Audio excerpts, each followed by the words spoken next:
परी बन गई बहू। पुष्पा जी का बेटा अमन पूरे 30 साल का हो चुका था। पुष्पा जी के परिवार में उनके पति और इकलौता बेटा अमन ही था।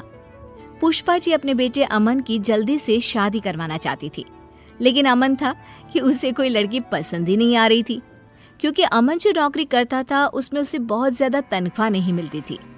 एक दिन सुबह के वक्त अमन के पिता कहते हैं, अरे अमन बेटा, तुम जल्दी कोई नौकरी बदल लो। इतनी कम तनख्वाह में तो तुम्हारे लिए लड़की ढूंढना बहुत मुश्किल होता जा रहा है। पापा, आप तो जानते हैं ना मैं कितनी कोशिश कर रहा हूँ, लेकिन इस वक्त तो लोगों को नई नौकरी मिलना तो दूर, पुरानी नौकरी बचाना भी मुश्किल पड़ रहा है। हाँ, वैसे बात तो तेरी ठीक है बेटा, लेकिन क्या करें, तेरी उम्र 30 साल की हो गई है और अगर जल्दी तेरी शादी हुई नहीं तो क्या होगा आगे चलकर। अरे मम्मी पापा, मैं बार बार शादी की बात सुनकर बहुत थक गया हूँ, और ये सुबह ऑफिस जाते वक्त ये सब बातें नहीं हो तो बेहतर है। लेकिन मैं भी क्या करूँ बेटा, अब मैं भी बूढ़ी हो चुकी हूँ। जल्दी से घर में बहू आ जाए, घर के काम काज में मेरा थोड़ा हाथ बंटवा दे तो मुझे भी कुछ सहारा मिले ना। मैं समझता हूँ, लेकिन मैं क्या कर सकता हूँ। कभी आपको लड़की पसंद नहीं आती और कभी मुझे।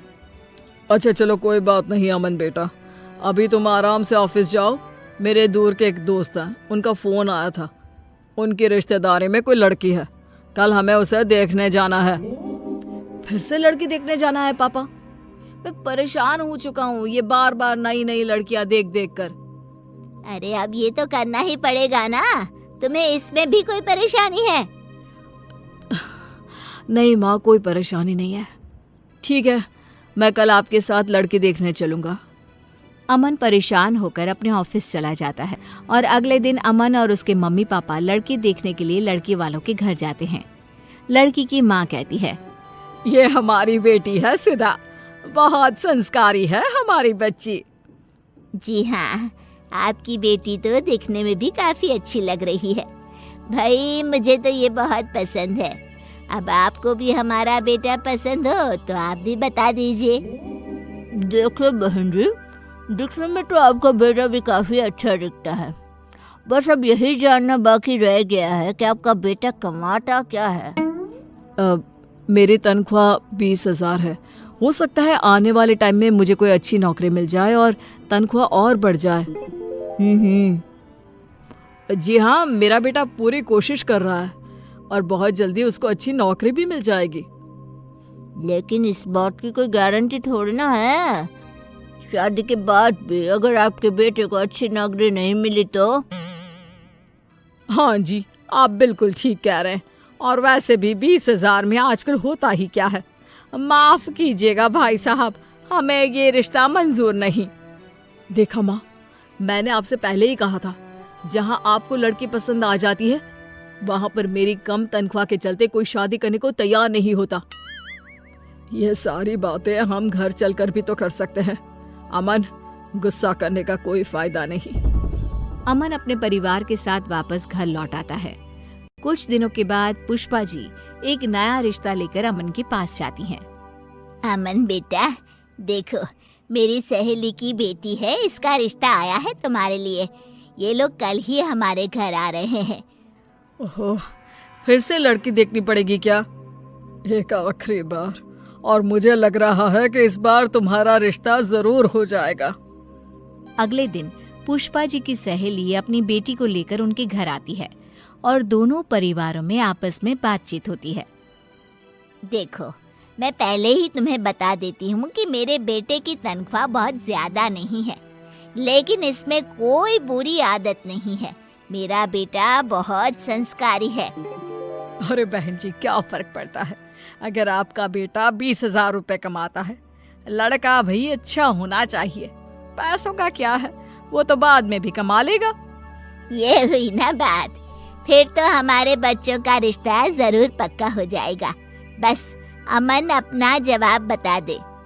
अमन बेटा, तुम्हें मेरी बेटी पसंद तो है ना? क्या मैं इस बात का जवाब 1-2 दिन में दे सकता हूँ? मेरा मतलब अभी मैं कुछ डिसाइड नहीं कर पा रहा हूँ। इतनी जल्दी कुछ भी कहना मेरे लिए मुश्किल है। पुष्पा जी की सहेली अपनी बेटी के साथ अपने घर वापस लौट जाती है। उनके जाने के बाद अमन नाराज होते हुए अपनी माँ से कहता है, क्या माँ, आपने देखा वो लड़की दिखने में बिल्कुल खूबसूरत नहीं है, मुझे नहीं करनी उससे शादी। तुम्हारी बात तो ठीक है बेटा, लेकिन अब हमारे सामने कोई चारा भी नहीं है। उस लड़की को तुम्हारी कम तनख्वाह से कोई फर्क नहीं पड़ता। मेरे हिसाब से तो ये बहुत अच्छा रिश्ता है। लेकिन अमन पुष्पा जी की सहेली की बेटी के साथ शादी करने को तैयार ही नहीं होता। फिर से वही बात हो गई। कभी लड़की सुंदर नहीं मिलती, और अगर लड़की सुंदर मिलती है तो तुम्हारी तनख्वाह की वजह से रिश्ता नहीं हो पाता। अमन अपने मम्मी पापा की बातों से परेशान होकर घर से बाहर निकल जाता है। रात बहुत हो चुकी थी। अमन बहुत परेशान था। वो एक पार्क में जाकर बैठ जाता है। तभी पार्क में पीछे झाड़ियों से किसी के रोने की आवाज उसे सुनाई देती है। कौन है? कौन वहां रो रहा है?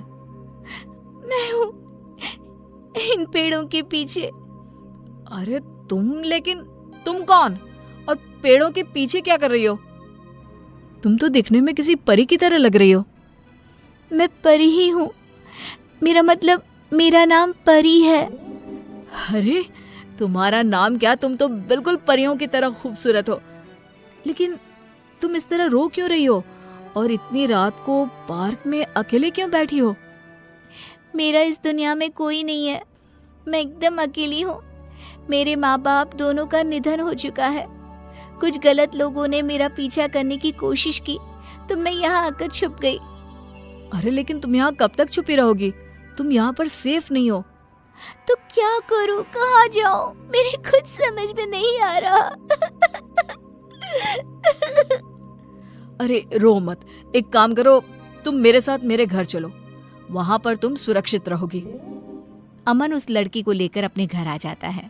उस लड़की की खूबसूरती देखकर पुष्पा जी हैरान हो गई थी। वो लड़की 4-5 दिन अमन के घर पर ही रहती है।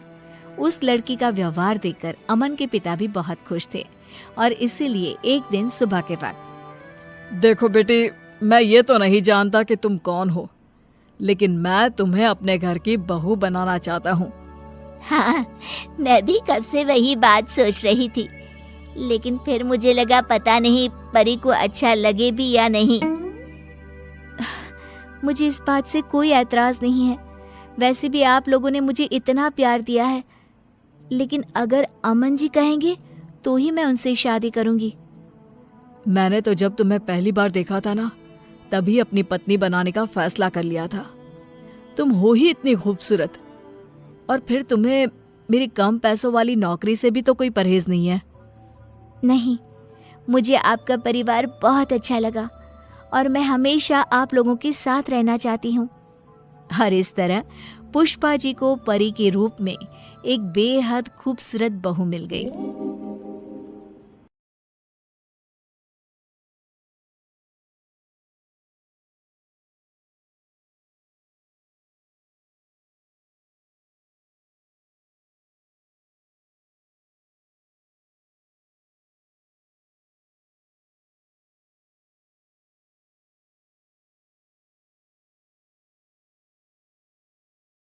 सीतापुर गांव में रहती थी एक चुड़ैल, लेकिन इस बात से गांव के लोग अनजान थे। जब तक पूरे गांव की एक एक औरत के गहने मेरे पास नहीं आ जाते, मैं इस गांव को छोड़कर नहीं जाऊंगी, चाहे इसके लिए मुझे लोगों को गायब भी क्यों ना करना पड़े। दूसरी तरफ गांव की औरतें बात कर रही थी। अरे सुन रही हो, ये देखो, मैंने कल ही नया हार बनवाया है सोने का, कैसा लग रहा है? बहुत ही अच्छा है ना। पहले तुम पहनो, फिर शादी में अपनी होने वाली बहू को दे देना। और क्या, सोने चांदी का यही तो फायदा है, जितना पुराना उतना महंगा। लेकिन एक एक पैसा बचाकर ये लेना सच में बहुत मुश्किल हो रहा था मेरे लिए। तभी वहां पहली का पति आ जाता है। गांव में एक औरत के घर के सोने के सारे गहने चोरी हो गए। लोग बातें बना रहे कि गांव में कोई चोर घुस आया है जो घर की कोई चीज को हाथ नहीं लगाता, पर सिर्फ सोने के गहनों को ही चुराता है। अब तुम ना अपने ये गहने संभाल कर रखना। हे भगवान, ये क्या बोल रहे हैं? ये तो वही बात हो गई कि गांव बसाने ही और लुटेरे पहले आ गए। दूसरी तरफ गांव के ही एक घर में रंजना रहती थी। उसके पति का गांव में चाउमीन का ठेला था। एक दिन उसके घर में एक औरत आती है। अरे रंजना, तू गांव में नहीं है तो सोचा तुम्हें बता दूं। गांव में बात चल रही है कि गांव में एक चोर घुस आया है जो घरों के सोने के गहने चुरा लेता है। अरे मैं तो सिर्फ ये कान की छोटी सी बाली ही सोने की पहनती हूँ। बाकी गहने तो मैंने गांव के बैंक में लाकर रखे हैं। ये क्या होता है? ना बाबा ना, हमारे गांव की औरतें तो गहने अपने पास ही रखती है। जब कहीं जाना हो तो बस अलमारी से गहने निकालो और पहन लो। दूसरी तरफ एक औरत हाथ में टोटके वाली छोटी सी गुड़िया लेकर घर में चली आती है। अरे कोई है? घर की औरत है क्या? क्या है ये गुड़िया? ये कोई ऐसी वैसी गुड़िया नहीं है, ये जादुई गुड़िया है। इसको घर की अलमारी में रखना। अगर तुम्हारे घर पर किसी की बुरी नजर होगी तो रात भर में ये पतली सी गुड़िया मोटी हो जाएगी। मैं कल आकर ये गुड़िया ले जाऊंगी और तुम्हारे घर की सारी बुरी नजर छूट जाएगी, समझी? अरे वाह, ये तो बहुत कमाल की गुड़िया है। दे दो। कितने की है एक? अरे नहीं नहीं नहीं, ये फ्री की है। मेरा काम इस पूरे गांव को बुरी नजर से दूर रखने का है। हाँ। भली औरत उसके हाथ से वो गुड़िया लेकर अलमारी में रख देती है। लेकिन अगली सुबह जब वो उस गुड़िया को देखती है तो पतली सी गुड़िया मोटी हो चुकी होती है। हे भगवान, ये क्या? किसने मेरे घर को बुरी नजर से बांध रखा था? तभी वो गुड़िया वाली भी आ जाती है। मैंने कहा था ना, घर पर बहुत ज्यादा बुरी नजर है। लाओ, ये गुड़िया मुझे दे दो। औरत वो गुड़िया उठाकर उसे दे देती है। गुड़िया हाथ में आते ही वो औरत उसे लेकर सीधे गांव के बाहर की खाली हवेली में चली जाती है और साधारण औरत से चुड़ैल बन जाती है। अरे पगली, गांव वाली इस गुड़िया के पेट में तेरे घर के सारे गहने हैं। इतना बोलकर वो गुड़िया को फाड़ देती है और सारे गहने निकाल लेती है। वहीं दूसरी तरफ, हे भगवान, मेरे घर के सारे गहने चोरी हो गए। उस औरत के घर के आसपास लोगों का जमावड़ा हो जाता है और लोग बातें करने लगते हैं। लो जी, ये भी घर गया। पता नहीं कौन चोर है जो इतनी होशियारी से गहने चुरा लेता है। कुछ समझ में नहीं आ रहा कि कौन है। लोग तो घर से कहीं जाते भी नहीं है, न ताला लगे न घर खाली हो, फिर भी रातों रात गहने चोरी हो जाते हैं। अरे हम तो कहते हैं लोगों को बारी बारी चौकीदारी करनी चाहिए। चोर को तो पूरे गांव वाले मिलकर पकड़ ही लेंगे। लोग बारी बारी घरों की चौकीदारी भी करते हैं, लेकिन चोरी होने का सिलसिला रुकता ही नहीं। फिर एक दिन रंजना के पड़ोस से भी रोने की आवाज आती है। अरे आज ही घर की बुरी नजर उतरी और आज ही सारे गहने भी चोरी हो गए। कैसी बुरी नजर? क्या हुआ था? तभी वहां उस औरत का पति भी आ जाता है जिसके घर में गहनों की चोरी हुई थी। हाँ, मेरी बीवी ने भी किसी गुड़िया को घर में बुरी नजर उतारने के लिए रखा था, लेकिन अगले दिन गहने चोरी हो गए। अब रंजना को कुछ कुछ बात समझ में आ जाती है। वो गांव वालों से कहती है, देखिए, अब आप लोग चिंता ना करें, जल्द ही चोर पकड़ा जाएगा। उस नजर उतारने वाली गुड़िया को आज मेरे घर कोई भेज देना। फिर क्या था, चुड़ैल को लोग रंजना के घर भेजते हैं। पहली बार देखा है कोई खुद लुटने को तैयार बैठा है। तो तू है जिसे घर की बुरी नजर उतारनी है? ये ले गुड़िया, ये सुबह तक मोटी हो गई तो समझो तुमको और तुम्हारे घर वालों को नजर लगी है। हाँ हाँ, मैंने काफी सुना है। तुम ये गुड़िया मेरे घर छोड़ देना। अरे क्यों नहीं, कल सुबह आऊंगी जब गुड़िया तुम्हारे घर की सारी बुरी नजर लेकर मोटी हो जाएगी, ठीक है? अब क्या था, रात को रंजना ने पूरी नजर गुड़िया पर रखी। वो अपने पति और गांव के कुछ लोगों को घर की खिड़की से घर के अंदर नजर रखने को कह देती है और फिर जो नजारा सब देखते हैं वो हैरान करने वाला होता है। गुड़िया धीरे से अलमारी खोलकर बाहर आती है। अलमारी के सारे गहने लेकर घर में जहां जहां गहने होते हैं वो लेकर अपने मुंह से खा जाती है। वो जितने गहने खाती उतनी ही मोटी हो जाती और फिर अलमारी में बंद हो जाती है। गांव वाले डर के मारे वहीं बेहोश हो जाते हैं। लेकिन सुबह जब वो औरत गुड़िया लेने आती है, रंजना उसका सामना करती है।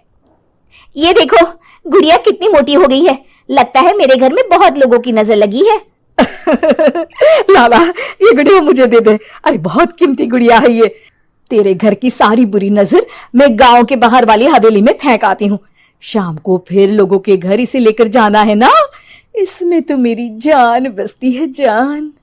रंजना गुड़िया को चुड़ैल की तरफ बढ़ा देती है, लेकिन फिर वापस ले लेती है और गुड़िया के हाथ मोड़ देती है। जैसे ही गुड़िया के हाथ मोड़ती है, चुड़ैल का हाथ भी मुड़ जाता है। अच्छा, तो ये वो गुड़िया है जिसमें तुम्हारी जान बसती है। अब सुन चुड़ैल, तेरी सारी हकीकत सबके सामने आ गई है। या तो गांव वालों के गहने लौटा दे, नहीं तो मैं इस गुड़िया की गर्दन मोड़ दूंगी। चुड़ैल डर जाती है। अरे नहीं नहीं, मेरी गुड़िया दे दो, मैं सबके गहने वापस कर दूंगी। ठीक है, अब भी जा और सबके सारे गहने वापस कर। चल निकल यहां से। चुड़ैल सबके गहने लौटा कर रंजना के पास आती है। ला दे मेरी गुड़िया रंजना, इसके अंदर के गहने निकाल ले, लेकिन गुड़िया वापस दे दे। लेकिन रंजना जानती थी कि जैसे ही गुड़िया चुड़ैल को देगी, उसकी शक्ति वापस आ जाएगी। चुड़ैल, तू तो चुड़ैल ही रहेगी, ये मैं जानती हूँ। अरे नहीं नहीं नहीं, मैं गांव छोड़कर चली जाऊंगी, किसी को परेशान नहीं करूंगी, वादा करती हूँ मैं। लेकिन रंजना उसकी एक बात नहीं सुनती और गुड़िया का सर उसके शरीर से अलग कर देती है। चुड़ैल सर अलग होती ही गायब हो जाती है। गांव वाले रंजना के साहस और बुद्धि की खूब प्रशंसा करते हैं।